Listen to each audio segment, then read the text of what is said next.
On a longtemps cru qu'il vaincrait. Bernard Tapie s'est battu tel un lion contre son cancer métastasé, pendant des mois, mais il a hélas fini par courber l'équine. Mort le 3 octobre 2021 à l'âge de 78 ans, l'homme d'affaires a laissé de nombreux souvenirs dans la tête des gens, dans les stades de football, dans les salles de théâtre, où il devait faire son grand retour. Mais pas seulement. Comme le raconte son fils Stéphane, l'un des deux enfants qu'il a eu avec Michel Layec, dans les colonnes du magazine Gala, Bernard Tapie est également parti alors qu'il avait d'énormes dettes. Plus de 400 millions à rembourser, si est une somme, explique Stéphane Tapie. Beaucoup d'ailleurs restent persuadés qu'il a planqué de l'argent dans un paradis fiscal. Je vais les décevoir, mais il n'a rien planqué du tout, et pour la simple et bonne raison, Tapie était convaincu qu'il allait guérir.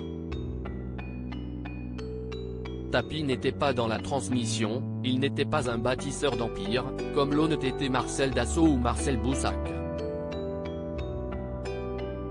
Si est paradoxal d'être héritier et de n'hériter de rien.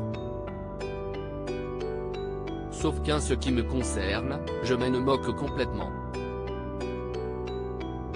Je n'ai jamais été attaché aux biens matériels, je ne suis pas intéressé, et ça vaut mieux.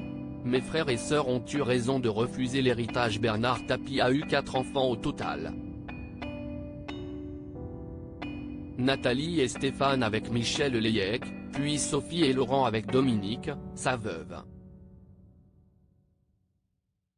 Cette dernière peut compter sur son beau-fils pour l'aider à éponger les dettes de son époux. Mais pas spécialement sur le reste du clan. Elle a mérité le droit à la paix et à la tranquillité, intellectuelle et financière.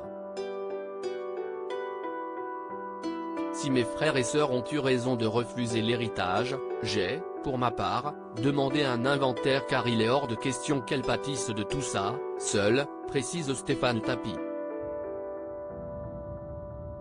Elle est une sainte à mes yeux.